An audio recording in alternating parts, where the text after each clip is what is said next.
자, 세 번째 이사야 6장의 예배를 보겠습니다. 이사야 6장. 이사야 6장을 보게 되면 성전에서 이사야가 하나님께 나왔을 때 하나님께서 임재하신 그런 장면들이 나옵니다. 그게 예배에 아주 어떤 전형적인 어떤 하나의 모델을 제시를 합니다. 그러니까 하나님의 임재가 임한 거죠. 1번 문제 한번 풀어보실까요? 하나님의 임재의 모습을 적어보라. 이사야 6장 1절. 우시야 왕이 죽던 해에 내가 본즉 주께서 높이 들린 보좌에 앉으셨는데 그의 옷자락은 성전에 가득하였고. 예. 또 4절도 한번 볼까요? 4절에. 이같이 화답하는 자의 소리로 말미암아 문지방에 터가 요동하며 성전에 연기가 충만한지라. 예. 그러니까 찬양이 있었죠. 그죠? 거기에 스랍들이 모셔섰죠. 2절에 보니까 스랍들이 모셔섰죠. 그죠? 스랍들이 몇 개의 날개가 있었어요? 6개가 있었죠. 그 둘로는 자기 얼굴을 가리고 둘로는 자기 발을 가리고 그 둘로는 날았죠. 그 다음에 그 스랍들이 하나님을 찬양했죠. 찬양한 모습들이 있고 그 찬양하면서 어떤 일이 벌어졌어요? 문지방에 터가 막 요동을 했죠. 문지방에 터가 요동을 했고 또 성전의 연기가 충만했죠. 이런 것이 하나님의 임하신 모습입니다. 높이 들린 보좌, 하나님의 보좌에 대해서 한번 볼까요? 우리가 보좌에 대해서 계시록도 나오지만 에스겔서에 나오는 모습을 한번 보죠. 에스겔서 1장 26절에서 28절 한번 보겠어요. 그 머리 위에 있는 궁창 위에 보좌의 형상이 있는데 그 모양이 남보석 같고 그 보좌의 형상 위에 한 형상이 있어 사람의 모양 같더라. 내가 보니 그 허리 위의 모양은 단수에 같아서 그 속과 줄과 그 같고 내가 보니 그 허리 아래의 모양도 그 같아서 사방으로 광채가 나며 그 사방 광채의 모양은 비 오는 날 구름에 있는 무지개 같으니 이는 여호와의 영광의 형상의 모양이라. 내가 보고 엎드려 말씀하시는 이의 음성을 들으리라. 예, 에스겔서나 요한계시록이나 그 보좌에 대한 설명을 하면서 여러 가지 보석에 대한 얘기들을 많이 합니다. 그죠? 그리고 무지개에 대한 얘기를 하고 있고요. 이런 것들이 있고, 특별히 에스겔서에는 사람 모양 같은 보좌 형상 위에 한 형상이 있는데, 사람 모양 같더라, 이런 표현이 나오죠. 사람 모양 같더라. 예, 이런 하나님의 그 보좌에 임하신 모습이 나와 있습니다. 근데 이 이사야에서는 그 보좌로부터 하나님의 그 옷자락이 성전에 가득했다 그랬죠. 하나님의 임재의 어떤 표현일 겁니다. 그죠? 하나님의 빛의 옷자락이 어쨌든 성전에 가득한 그런 영광이 있을 것입니다. 그 다음에 스랍들이 모시고 서 있었죠. 그 다음에 하나님을 찬양했고, 우리 스랍들이 모시고 서 있는 거 계시록 4장 6절 7절 한번 볼까요? 보좌 앞에 수정과 같은 유리바다가 있고 보좌 가운데와 보좌 주위에 네 생물이 있는데 앞뒤에 눈들이 가득하더라. 그 첫째 생물은 사자 같고 그 둘째 생물은 송아지 같고 그 셋째 생물은 얼굴이 사람 같고 그 넷째 생물은 날아가는 독수리 같은데. 그렇죠. 이렇게 그러니까 네 생물이 바로 스랍들입니다. 스랍들. 스랍 중에 한 종류지. 그 다음에 8절도 읽어주십시오. 8절. 네 생물은 각각 6날개를 가졌고 그 안과 주위에는 눈들이 가득하더라. 그들이 밤낮 쉬지 않고 이르기를 거룩하다 거룩하다 거룩하다 주 하나님 곧 전능하신 이여 전에도 계셨고 이제도 계시고 장차 오실 이시라 하고. 예, 이게 그 스랍들이 찬양하고 있는 모습을 볼 수 있습니다. 그 다음에 이제 문지방이 요동을 했습니다. 문지방이 요동. 하나님이 임재가 있을 때 이렇게 그 요동하는 그런 모습들이 있죠. 출애굽기 19장 18절 한번 볼까요? 하늘산의 연기가 자욱하니 여호와께서 불 가운데서 그렇게 강림하시니라. 그 연기가 온기 강화 같이 온 산이 크게 진동하며. 예, 온 산이 어떻게 됐죠? 그게 진동을 했죠. 그리고 또 그 성전에 연기가 충만했던 것처럼 거기 또 뭐라 그랬어요? 연기가 자욱했다 그랬죠. 아마 이런 모습들이 하나님의 임재의 모습들로 비슷하게 다 쓰고 있습니다. 연기가 충만한 이유가 뭘까요? 예, 그 하나님의 거룩함을 이렇게 가리시는 것이죠. 근데 이사야 6장을 보니까 뭐라 그랬냐면 이런 하나님의 임재의 모습을 이사야가 어떻게 했다 그랬어요? 본즉 그랬어요. 본즉. 봤어요. 봤어. 이게 굉장히 중요해요. 본즉. 임재를 경험을 한 거죠. 임재를 경험을 했습니다. 이 임재를 경험할 때 일어난 모습을 한번 볼까요? 다니엘서 10장을 한번 보겠습니다. 7절에서 9절 한번 보겠어요. 이 환상을 나 다니엘이 홀로 보았고 나와 함께한 사람들은 이 환상은 보지 못하였어도 그들이 크게 떨며 도망하여 숨었습니다. 그러므로 나만 홀로 있어서 이 큰 환상을 볼 때에 내 몸에 힘이 빠졌고 나의 아름다운 빛이 변하여 썩은 듯하였고 나의 힘이 다 없어졌으나 내가 그의 음성을 들었는데 그의 음성을 들을 때 내가 얼굴을 땅에 대고 빛이 잠들었습니다. 예. 그 영광을 봤을 때 일어나는 현상이겠죠. 그죠? 하나님의 어떤 영광, 우리 주님의 영광을 봤을 때 몸에 힘이 다 빠지고 아름다운 빛이 변해 썩은 듯한 모습으로 되는 것이죠. 그래서 깊이 잠들어 버린 이런 모습을 볼 수 있습니다. 요한계시록 1장 17절도 한번 보시죠. 내가 볼 때 그 바람에 엎드려져 죽은 자 같이 됐네. 그가 오른손을 내게 얹고 가라사대 비워 말라. 나는 처음이요 나중이요. 예, 그렇죠. 그러니까 구약이나 신약이나 그 하나님의 영광을 있는 모습 그대로 보게 되면 그냥 죽음같이 이렇게 쓰러지죠. 그죠? 이런 경험을 해보셨어요? 근데 여기서 질문 하나 제가 드릴게요. 구약의 임재와 신약의 임재의 차이점이 있을까요? 구약의 임재와 신약의 임재의 차이점 있을까요? 없을까요? 시편 같은데 다윗이 하나님 앞에 두렵게도 섰지만 굉장히 치밀한 묘사도 많이 있죠. 반면에 이제 신약에서 사람들이 친밀함을 많이 느끼다 보니까 또 경외의 심을 또 많이 잊어버리게 되는 모습을 볼 수 있죠. 그러나 어떤 질적인 면에서는 그렇게 큰 차이가 있다고 생각하지는 않습니다. 하나님 앞에. 다만 어떤 것들이 차이가 있냐면 구약의 임재는 일시적이에요. 일시적. 하나님께서 그들 가운데 임재하시고 역사를 하시고는 그 영이 떠나가십니다.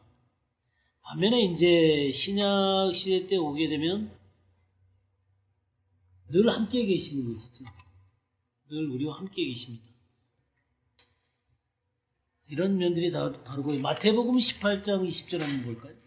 두세 사람이 내 이름으로 모이는 것은 나도 그들 중에 있느냐. 그러니까 우리 개인들에게만 함께 하는 게 아니라 그런 함께 모이는 그리스도의 몸 안에서도 이렇게 그 주님이 함께 그들 중에 거하시는 것이죠.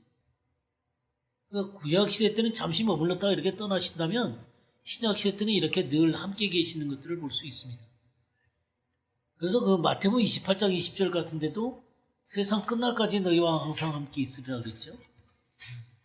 세상 끝날까지 너희와 항상 함께 있으리라. 자, 그런데 임재를 느끼는 때가 있고 느끼지 못하는 때가 있죠. 분명히 주님께서 우리와 함께 계시는데 그 임재가 있는 겁니까? 없는 겁니까?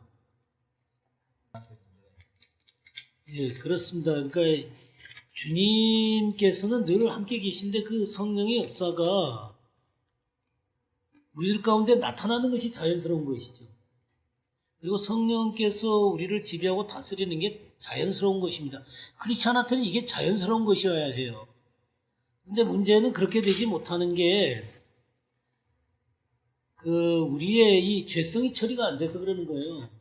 그러고 주님 앞에 죄를 범하게 되고, 그러니까 우리가 죄를 범하게 된다거나 우리의 그 육신대로 행하다 보면 성령께서 안 계시는 게 아니라 성령의 임재를 잊어버리는 거예요.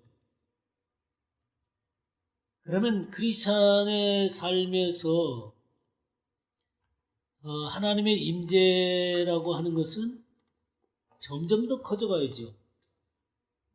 점점 더 커져가고 점점 더 깊어져 가야 됩니다. 왜냐하면 내가 점점 이 육신이 사라지고 내 죄들을 더 안 짓게 됨으로 말미암아, 그 다음에 주님과 교제가 깊어지게 됨으로 말미암아 성령의 역사가 점점 더 분명해지고 뚜렷해지는 게 당연한 거겠죠. 예, 그건 당연한 겁니다. 근데 많은 사람들이 이런 성령의 역사나 성령의 임재를 특별한 사람들만 이렇게 느끼는 거라고 자꾸 생각을 하는 경향이 있는 것 같아요. 왜냐면 하도 그런 사람이 없다 보니까 성령과 동행하고 성령의 충만함을 가진 사람들이 특별한 사람처럼 대접을 받는 것 같아요. 근데 그건 하나도 특별한 게 아닙니다. 이게 점점 더 크리스찬의 삶 가운데는 성령님께서 점점 더 뚜렷하게 드러나셔야 됩니다. 이게 당연한 거예요. 세상 끝날까지 함께 하시겠다 그러셨잖아요. 은사도 나타날 수 있죠. 은사도 나타날 수도 있고, 근데 인격적이고 또 그 삶에 주님이 주시는 평강이 있어요. 평강과 기쁨이 있어요. 어떤 은사적인 측면만 자꾸 강조를 하려고 그러는데 인격적인 측면이 더 많이 강조돼야 되고 성령의 열매들이 더 많이 강조가 돼야 됩니다. 하나님의 살아계심이 나타나십니다. 그리고 그 은사만이 아니라 또 실질적으로 주님께서 우리들의 상황들을 도우세요. 그러니까 이런 것들이 그런 어떤 은사적인 측면이라든가 기적적인 측면들도 성령에 의해서 나타나지요. 그러나 더 기본적이 돼야 되는 게 인격적인 관계가 돼야 되고, 이 살아계신 주님과 어떤 호흡을 한다라는 것들을 경험을, 그게 더 중요한 거거든요. 그래서 주님과 동행하고 있다라고 하는 거, 그래서 주님이 더 평강과 기쁨을 주신다는 거, 그러면서 주님이 더 풍성하게 나타나시는 것이죠. 우리 고린도후서 한번 찾아볼까요? 고린도후서 3장 16절에서 18절 한번 보겠습니다. 그러나 누구든지 주께로 돌아가면 그 수건이 벗겨지리라. 주는 영이시니 주의 영이 계신 곳에는 자유가 있느니라. 우리가 다 수건을 벗은 얼굴로 거울을 보는 것 같이 주의 영광을 보매 그와 같은 형상으로 변화하여 영광에서 영광에 이르니 곧 주의 영으로 말미암음이니라. 예, 언제든지 주께로 돌아가면 그 수건이 벗겨지리라 그랬거든요. 그러니까 율법적인 태도로 막 주님을 내 힘으로 섬기려고 그럽니다. 율법적인 사람들은 막 자기 힘으로 주님을 높이고 막 주님의 일을 하려고 그래요. 근데 그런 것들은 굉장히 사람들한테 열심을 갖고 강요도 하고 또 그런 것들 갖고 자기 자신을 나타내는 것처럼 보이지만 열매가 하나도 없습니다. 그리고 사람들한테 막 강압적이고 괴롭혀 사람을. 그리고 뭔가 이 억지 갖고 부자연스러워요. 자기 힘으로 하나님 일을 하려니 이게 얼마나 힘이 들겠습니까? 근데 이런 태도가 주께로 돌아가면 벗겨진다 그랬거든요. 수건이 벗겨지는 거예요. 그 주님의 영광을 보게 되는 것이죠. 그럴 때 성령님이 역사하시면서 어떤 것이 되냐면 주는 영이시니 주의 영이 계신 곳에는 자유가 있느니라. 자유함이 주어져요. 그런 거 딱 놓게 되니까 주님이 나와 함께 계시는구나. 주님의 능력이 나와 함께 계시는 거구나. 또 주님의 그 은혜가 나와 함께 있구나. 주님이 나와 동행을 하고 있구나. 이런 걸 알게 돼요. 알게 되면서 주님의 그 영광 앞에서 주님의 얼굴을 쳐다보면서 교제가 일어나기 시작해요. 동행이 시작이 된다고요. 그러면서 믿음으로 주님의 얼굴을 쳐다보고 이렇게 하면서 점점 내 육신적인 것이 내려지고 성령께서 나를 지배하면서 그 내 의지와 내 삶을 성령이 이렇게 다스려가면서 이끌어가는 것들을 발견하게 돼요. 이제 그게 내 동행이죠. 동행. 근데 여기에서 아까 제가 나눈 것 중에 뭐가 있었냐면은 우리는 의지가 필요 없는 게 아닙니다. 의지가 필요 없는 게 아니에요. 크리스찬은 의지가 필요 없는 게 아니라 의지가 필요합니다. 필요한데 그 의지가 뭐 같은 거냐면 펌프질할 때 마중물 같은 거 있죠. 그러니까 이 물을 부으면 그 물이 따라 나오잖아요. 그러니까 내 믿음으로 이렇게 하셔야 돼요. 그럼 성령께서 하시는 거예요. 그래서 그 일들이 풍성하게 나타나게 되는 것들을 발견하게 되고요. 또 막 그러다 보면 또 내 의지가 앞서는 경우가 있어요. 그럼 또 주님께서 그것을 알려주세요. 그럼 내 의지를 조금 낮추고 또 성령께서 하실 것들도 기대하고 기다리고 그러면서 성령 충만함을 기다리고 그렇게 하면서 또 믿음으로 나가고 그러니까 이게 이 믿음과 성령께서 함께 하시는 것이 이렇게 때때로 엇박자가 있을 수 있어요. 엇박자가 있을 수가 있는데 이게 하다 보면은 내 의지와 성령의 이 역사와 이게 그렇게 차이가 안 나요. 이제 한참 성장하다 보면 내 의지와 성령의 역사가 같이 가요. 물론 성령께서 앞서 하셔야 되겠지만 그렇게 해서 그것이 이제 성숙한 사람들의 특징이 돼. 이 차이가 점점 좁혀 들어가요. 그래서 내 의지와 이 성령님의 역사와 그래서 그것이 하나의 인격처럼 보이는 거예요. 그러니까 그거는 본래적인 내 성품하고 다른 거예요. 본래적인 성품하고 다른 거예요. 그러니까 성령과 나와 같이 동행해 가면서 나오는 자연스러운 성품들이기 때문에 그게 성숙함의 표현이에요. 그래서 여기 18절에 뭐라 그랬어요? 우리가 다 수건을 벗은 얼굴로 거울을 보는 것 같이 주의 영광을 보며 그와 같은 형상으로 변화되어져 가는 거예요. 영광에서 영광으로 이르니 곧 주의 영으로 말미암아.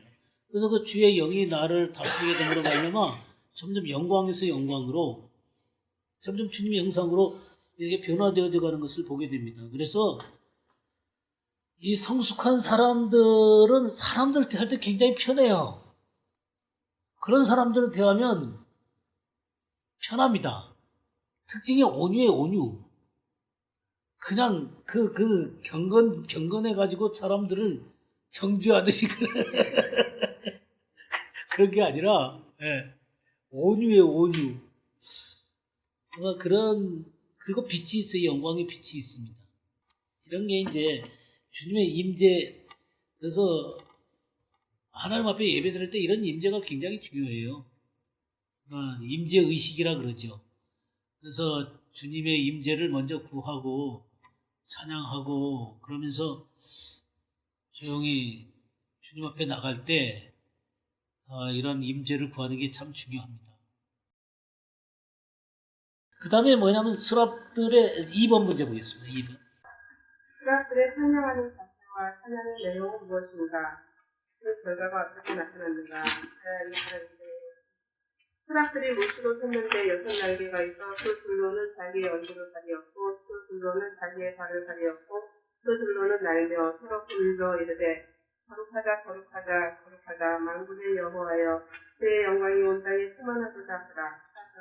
이같이 하답하는 자의 소리로 말미암아 문지방의 소가 요동하며 성전의 열기가 충만한지라. 예. 먼저 그 스랍들이 그 6날개가 있어갖고 얼굴을 가리고 발을 가렸죠. 이런 태도를 보면서 뭘 보겠습니까, 여러분들?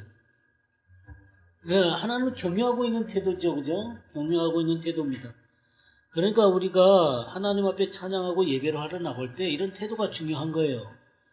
그 태도가 중요한데 신약에서는 이런 태도를 어떻게 하라 그랬냐면 요한복음 4장 23절 24절을 보겠습니다. 아버지께 참되게 예배하는 자들은 영과 진리로 예배할 때가 오나니 곧 이때라. 아버지께서는 자기에게 이렇게 예배하는 자들을 찾으시느니라. 하나님은 영이시니 예배하는 자가 영과 진리로 예배하시니. 네, 아버지께 참되게 예배하는 자들은 영과 진리로 예배할 때가 온다 그랬죠. 언제부터 이런 예배가 시작되는 거예요? 예수님이 돌아가시고 부활하신 다음에 승천하셔서 성령을 보내신 후부터죠. 그죠? 성령을 보내신 후부터 이렇게 예배하는 것이 필요한 거예요. 그러니까 우리 신약시대에 와서는 영과 진리로 예배를 하셔야 돼요. 영과 진리로. 이게 구약하고 좀 다르죠. 구약에는 그 경건한 모습으로 병행하면서 드려야 되겠지만 신약은 조금 이 영이 함께 하심으로 말미암아 조금 더 자유롭죠, 그죠? 자유롭지만 영과 진리로 예배 드릴 때 영으로 예배 드린다는 것은 영의 사람이 된다는 얘기죠. 그죠? 그러니까 성령 충만한 삶이 전제가 돼야 된다는 얘기잖아요. 그죠? 성령 충만하지도 않으면서 예배 시간에 와서 그냥 영으로 예배 드리겠다. 어떻게 가능하세요? 이게 참 가능하지가 않습니다. 그러니까 우선 그렇게 되면 이제 자복부터 해야 되겠죠. 그죠? 내가 죄 짓고 한 것들에 대해서 주님 앞에 자복하고 내려놓고, 물론 여기 후에도 이제 그런 게 나옵니다만은, 어쨌든, 주님을 찬양할 때 영으로 먼저 찬양하려면 내가 성령 충만하는 것밖에 없어요. 성령으로 살던 사람이 와가지고 주님 앞에 영으로 예배를 드릴 수가 있는 것이죠. 그 다음에 진리로 예배 드리는 것도 마찬가지죠. 진리로 전혀 안 살던 사람이 와갖고 진리의 말씀을 듣고 진리와 화답하기가 쉽겠습니까? 그냥 말씀 좋았어요 하고 나서는 다 잊어먹는 거죠. 그리고 전혀 자기 삶이 체크가 안 되는 거예요. 그냥 그 순간에는 그냥 귀로 잘 듣고 그런 것처럼 보이지만 전혀 그의 삶 가운데 진리가 역사하지 않습니다. 진리로 안 살았는데 어떻게 진리가 역사를 하겠어요? 그러니까 이 영과 진리로 예배드린다는 주님의 단순한 말씀이지만 이 안에는 삶 전체가 녹아있는 거예요. 로마서 12장 1, 2절 한번 보겠어요. 그러므로 형제들아 내가 하나님의 모든 자비하심으로 너희를 권하노니 너희 몸을 하나님이 기뻐하시는 거룩한 산 제물로 드리라. 이는 너희가 드릴 영적 예배이다. 너희는 이 세대를 본받지 말고 오직 마음을 새롭게 함으로 변화를 받아 하나님의 선하시고 기뻐하시고 온전한 뜻이 무엇인지 분별하도록 하라. 예, 여기 보세요. 우리 몸을 하나님께 드리라 그랬잖아요. 그죠? 근데 몸을 드리라는데 그게 영적 예배라 그랬어요. 어떻게 몸을 드리는데 영적 예배가 되죠? 몸을 드리는데 어떻게 영적 예배가 돼요? 네, 영적인 예배라는 건 삶이라는 것과 절대로 떼서 생각할 수 있는 문제가 아니에요. 하나님의 영이 충만한 사람은 삶이 주님 앞에 드려져 있습니다. 몸으로 살아가는 이 삶에 흠집투성이면서 영적인 삶을 살겠다. 이거는 성경의 가르침이 아닙니다. 내 몸을 반수하지 못하고 내 말에 그냥 거친 말로 그냥 욕하고 막 그러면서 막 말할 때마다 거짓말을 얘기하면서 하나님 앞에 예배 드릴 때 영적 예배가 되겠어요?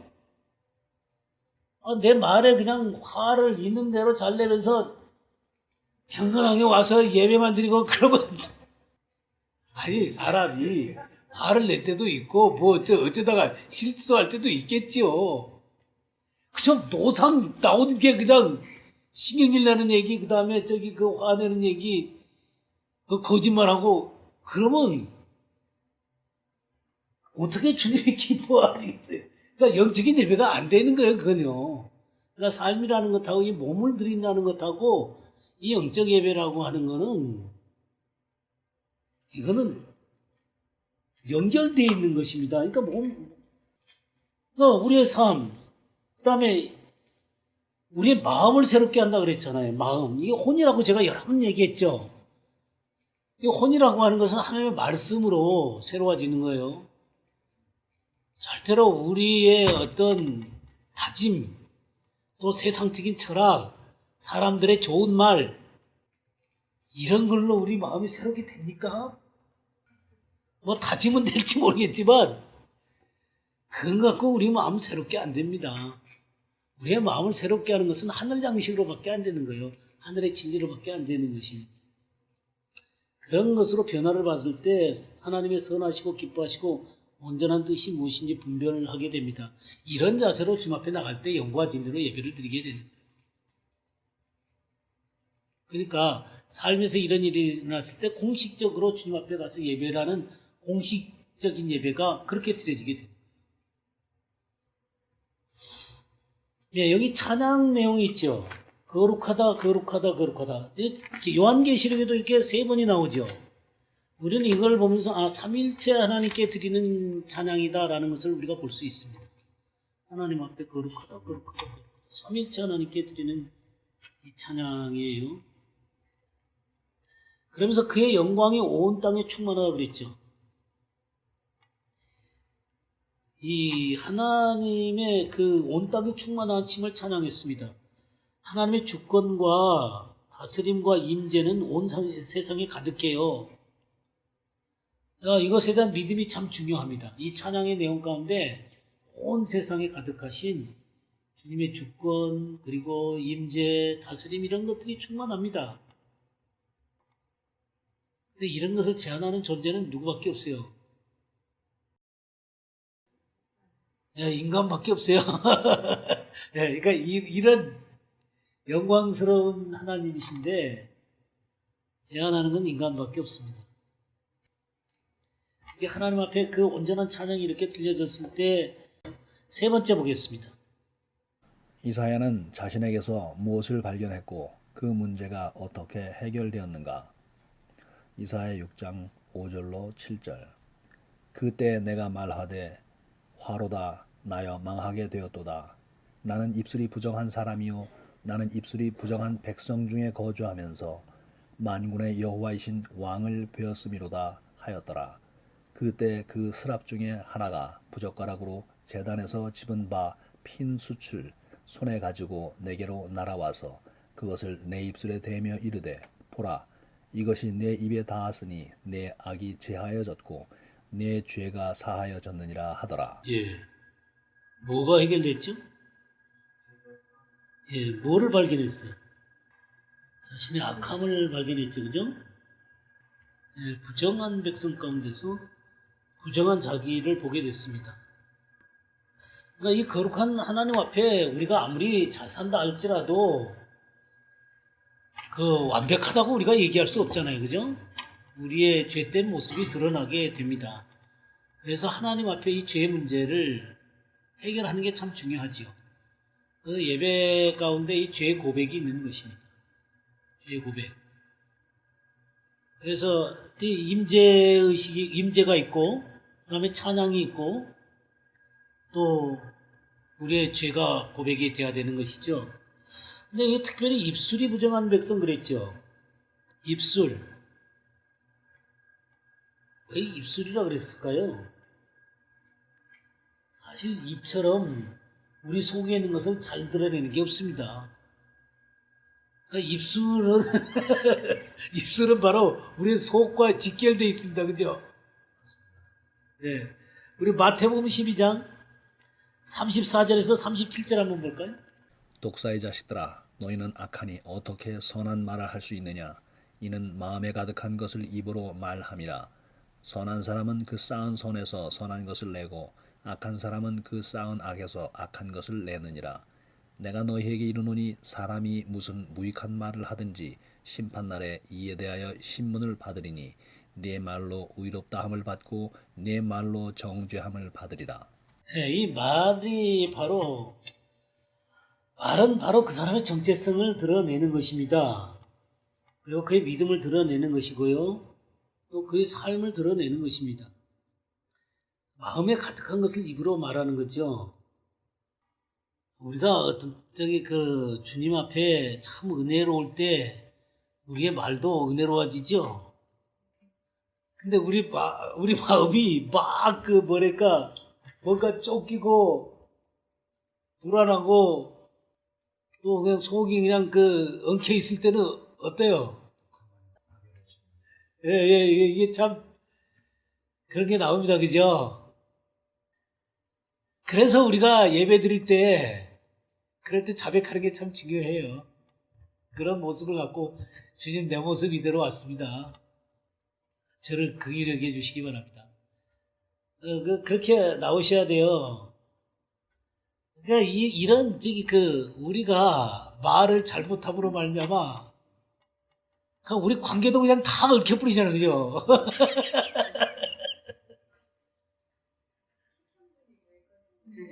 근데 요즘에는 전혀 거의 없어요. 거의 싸울 것이 없어요. 한때는 어쨌든 말을 조금만 부드럽게 하면 그래 여보 내가 잘못했어 이러면 되는데 그 자존심을 내려놓기가 어려워가지고 씩씩거리면서 왜 그런 거예요? 왜? 왜 꼭 그렇게밖에 못해? 그러니까 이게 참 어쨌든 그렇습니다. 이 말이라고 하는 게 이 속에 있는 걸 가장 잘 드러내는 거예요. 예, 그런데 참 놀라운 게 성령께 이 핀수치를 가져오잖아요. 이 스랍 중 하나가 핀수치를 가지고 와서 입술을 지지잖아요. 왜 이 핀수치를 갖고 왔을까? 그런 생각을 해보면 우리의 이 약함을 태워주시는 거죠. 성령께서 태워주시는 거죠. 그러니까 이렇게 하나님의 말씀이 닿으면서 우리의 그 내면 가운데 있는 문제들이 이렇게 녹아지면서 해결이 됩니다. 태워져요. 우리 예레미야 23장 29절 한번 볼까요? 여호와의 말씀이니라 내 말이 불 같지 아니하냐 바위를 쳐서 부스러뜨리는 방망이 같지 아니하냐. 예, 여호와의 말씀이다 그랬죠. 이 말씀 자체는 영이요 생명이십니다. 하나님의 말씀은 영이요 생명이세요. 말씀을요 영으로 생명으로 안 읽으시면요 문자로 보이게 되어 있습니다. 문자로 보면 말씀은 역사를 하지 않아요. 지금 제 말 굉장히 중요한 얘기입니다. 그냥 말씀을 문자로 보게 되면 역사하지 않아요. 그냥 문자로 보입니다. 그러나 영으로 생명을 볼 때 이 말씀이 역사를 하는 거예요. 그래서 이 말씀을 하나님의 성령께서 가지고 우리 영을 터치할 때, 또 우리 자신을 터치할 때 우리의 문제들이 태워지고 녹아지는 것들을 보게 되는 거예요. 그래서 회복이 일어나게 되는 것입니다. 이 죄 문제가 해결되는 게 굉장히 중요해요. 그래서 여기 단순한 이 죄 문제이기도 하지만 이 이사야 6장의 이 핀수치를 갖고 입술을 댄 것은 뭐냐면 우리의 죄와 우리의 육신을 처리하는 모습입니다. 우리의 죄만이 아니라 우리를 부정하게 만드는 우리 육신을 성령께서 처리해 가시는 과정을 얘기하는 거예요. 제가 여러 번 말씀드렸지만 육신의 이 처리가 잘 안 되면 우린 승리의 삶을 살기가 어렵습니다. 하여튼 제일 어려울 때가 주님 알고 나서 처음에는 굉장히 기뻐요.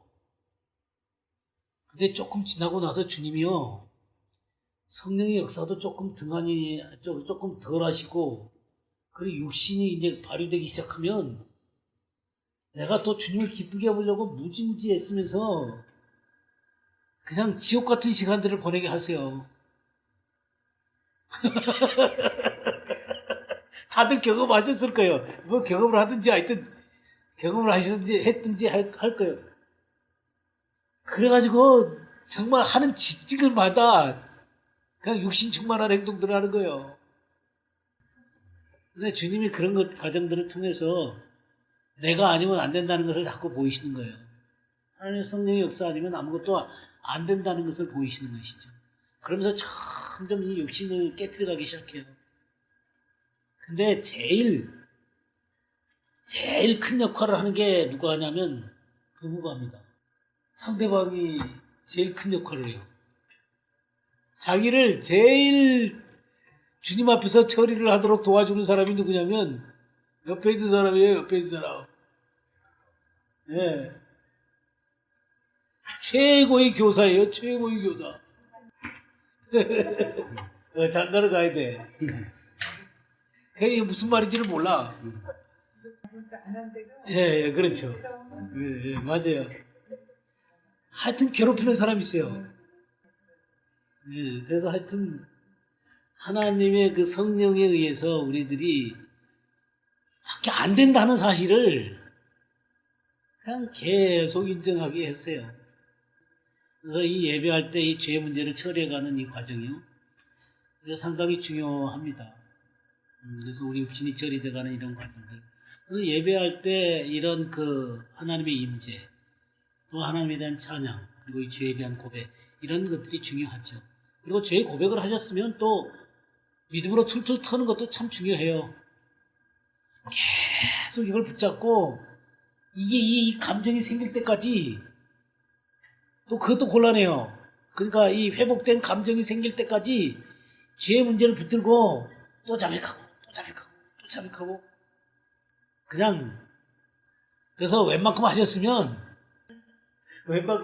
툴툴 털고 믿음으로 일어나셔요. 예, 믿음으로 일어나시고 그냥 용서하신 걸 믿고 언제 또 언제 이번 한 번만 그랬습니까? 이번 저기 또 나가셔서 믿음으로 또 일어나시고 그러면서 또 적극적으로 또 나가셔야 돼요. 알겠죠? 그 다음에 네 번째 보겠습니다. 하나님의 요청은 무엇이고 이사야는 어떻게 응답하였느냐. 이사야서 6장 8절 말씀.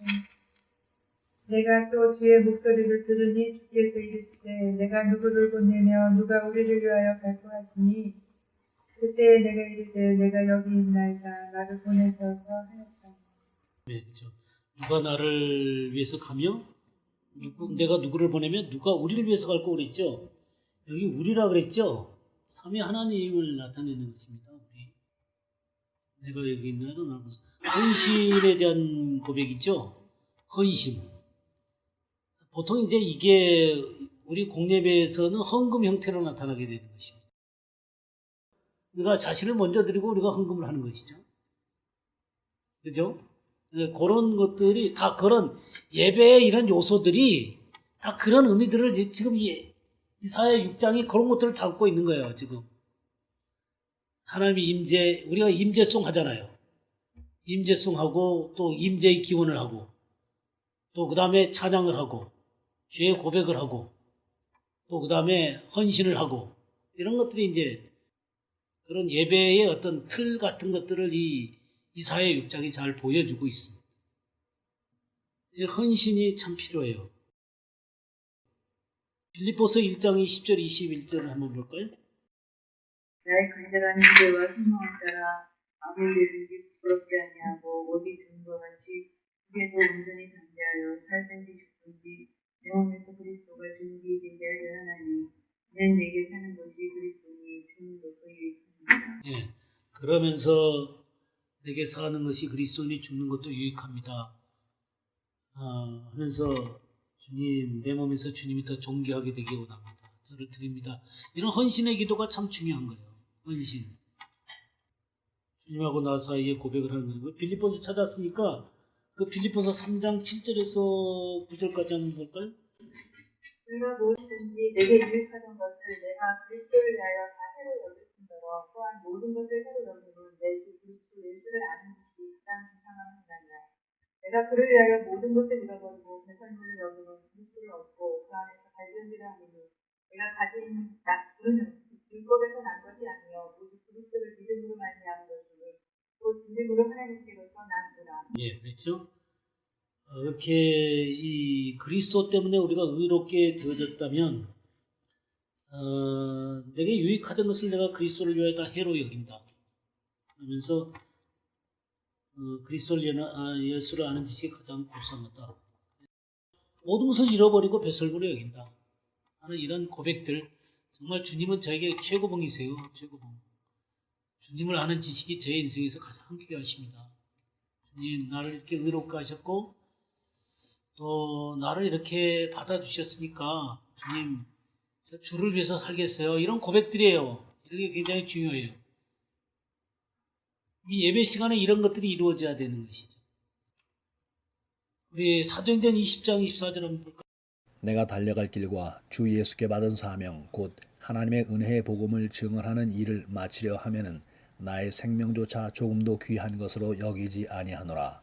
바로 복음 전파는 내 생명보다도 더 귀합니다. 주님 나를 보내주신 이 놀라운 복음을 다른 영혼과 나눌 수 있도록 해주세요.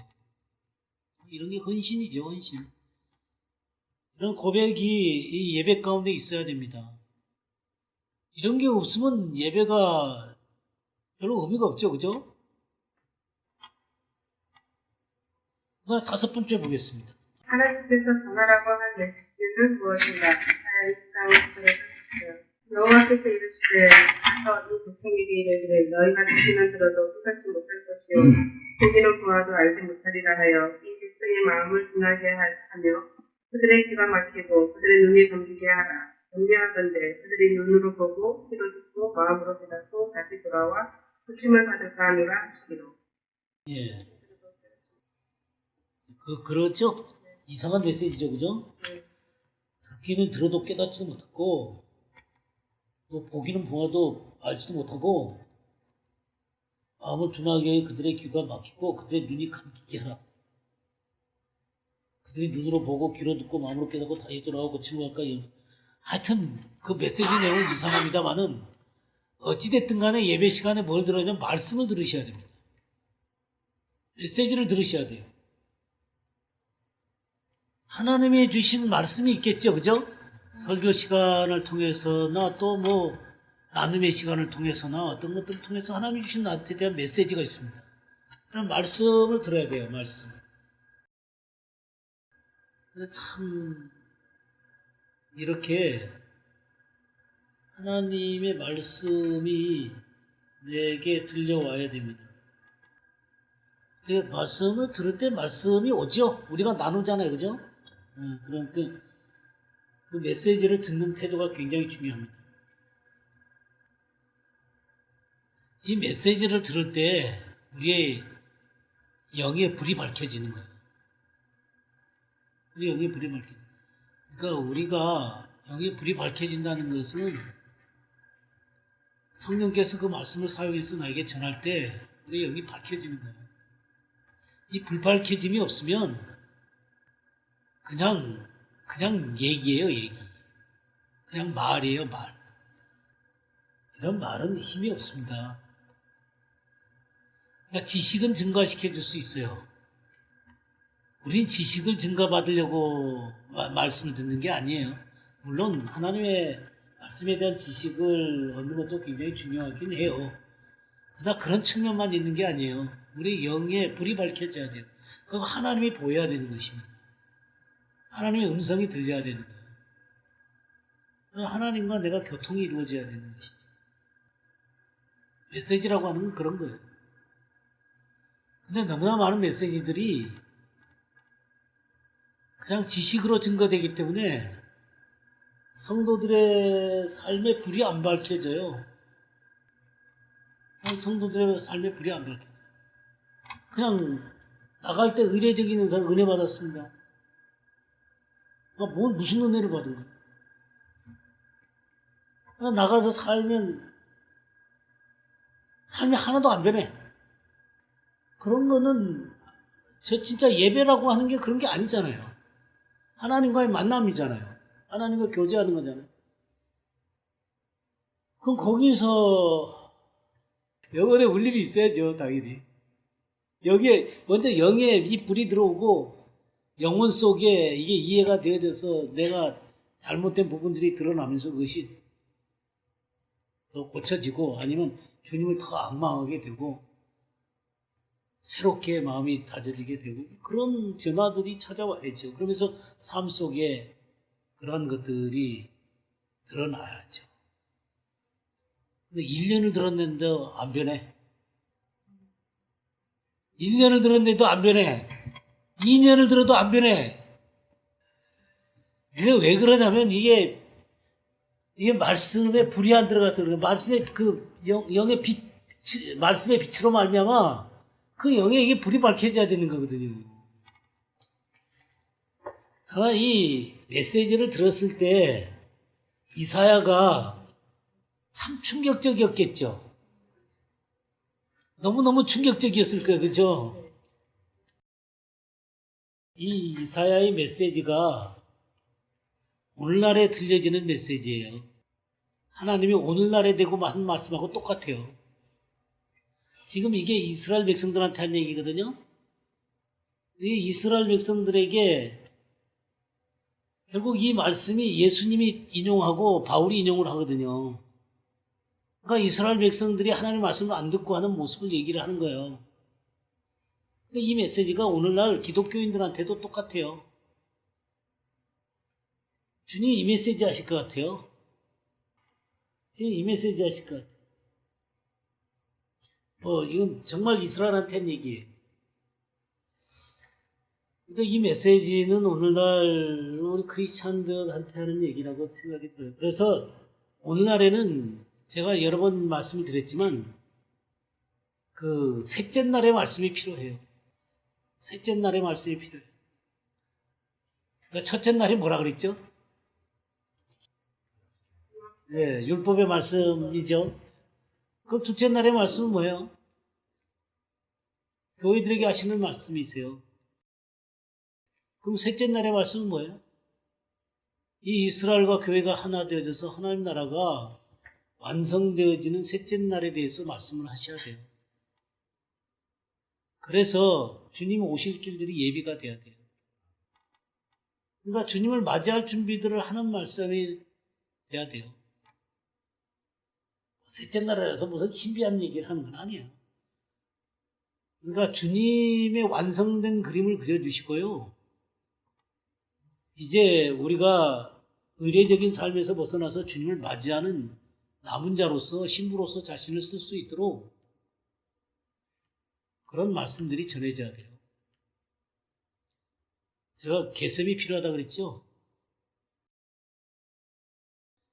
계셈의 말씀이 필요해요. 그래서 남은 자로서 자기의 삶을 하나님 앞에서 세워가야 됩니다. 이런 게 이제 이 이사야서에 계속 나타나는 말씀이에요. 이사야에게 이 8장에서 사실 11장까지가 그런 메시지의 주류를 이루고 있는 것입니다. 그 11장이 이제 이 천년왕국 때 일어날 그런 모습들, 다윗을 통해서 그리스도가 왕이 되셔서 나타날 그런 메시지를 하지만 그런 메시지하는 그 과정에 우리가 8장 같은 데 봐도 8장 16절 같은 데 보게 되면 16절에서 18절까지 한번 너는 증거의 말씀을 싸매며 율법을 내 제자들 가운데 봉함하라. 이제 야곱의 집에 대하여 얼굴을 가리시는 여호와를 나는 기다리며 그를 바라보리라. 보라 나와 및 여호와께서 내게 주신 자녀들이 이스라엘 중에 징조와 예표가 되었나니 이는 시온산에 계신 만군의 여호와께로 말미암은 것입니다. 예, 바로 그 시대에 이 이사야의 제자들 가운데 하나님의 말씀이 증거가 됐습니다. 그래서 이사야는 이스라엘을 향해서 얼굴을 가리시는 여호와를 기다리며 바라보고 있습니다. 그래서 그들이 바로 징조와 예표가 되는 거예요. 그 시대의 징조와 예표가 되어서 하나님의 말씀들을 간직하고 사는 것입니다. 근데 모든 역사라게 다 그런 것 같아요. 하나님의 말씀 앞에 전체가 다 응답하는 건 전체가 응답하는 때도 있어요. 다윗 시대 같은 때는 그랬던 것 같아요. 그렇지만 조금만 시간이 지나고 그러면 사람들은 이 세상과 타협하게도 우상 숭배를 하게 돼 있어요. 지난주에 뱀의 독에 대해서 했죠. 이번 월요일날 뱀의 독에 대해서 했죠. 그 야곱의 인생 가운데 그 독이 끝까지 쫓아오잖아요. 그러니까 그런 것들을 극복하고 이겨나갈 수 있는 것은 하나님 말씀밖에 없어요. 바로 그런 남은 자들 속에서 그런 말씀들을 받고 그 삶 앞에 자신을 응답하는 사람들이 있어요. 여기 10장에도요. 10장 20절에서 23절을 한번 보겠습니다. 그날에 이스라엘의 남은 자와 야곱 족속의 피난한 자들이 다시는 자기를 친자를 의지하지 아니하고 이스라엘의 거룩하신 이 여호와를 진실하게 의지하리니 남은 자 곧 야곱의 남은 자가 능하신 하나님께로 돌아올 것이라. 이스라엘이여 내 백성이 바다의 모래 같을지라도 남은 자만 돌아오리니 넘치는 공의로 파멸이 작정되었습니다. 이미 작정된 파멸을 주 만군의 여호와께서 온 세계 중에 끝까지 행하십니다. 예, 하나님께서는 그 경영을 끝까지 아시죠. 근데 그런 경영들 가운데서도 남은 자도 있다는 것이죠. 이스라엘의 남은 자와 야곱 족속에 피난한 자들이 있습니다. 그래서 그 남은 자들이 능하신 하나님께로 돌아오는 거예요. 그러니까 이스라엘 백성이 바닷가에 모래같이 많을지라도 남은 자만 돌아온다고 그랬어요.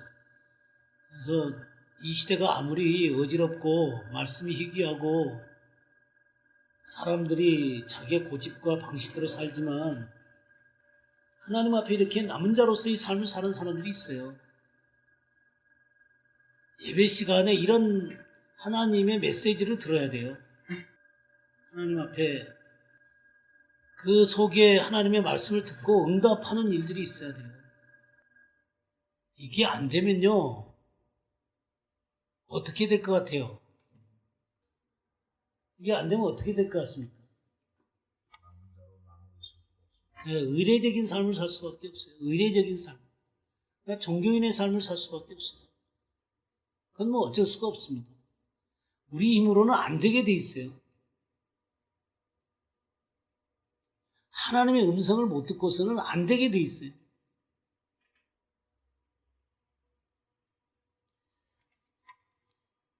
오늘 말씀까지 5번까지만 오늘 하죠.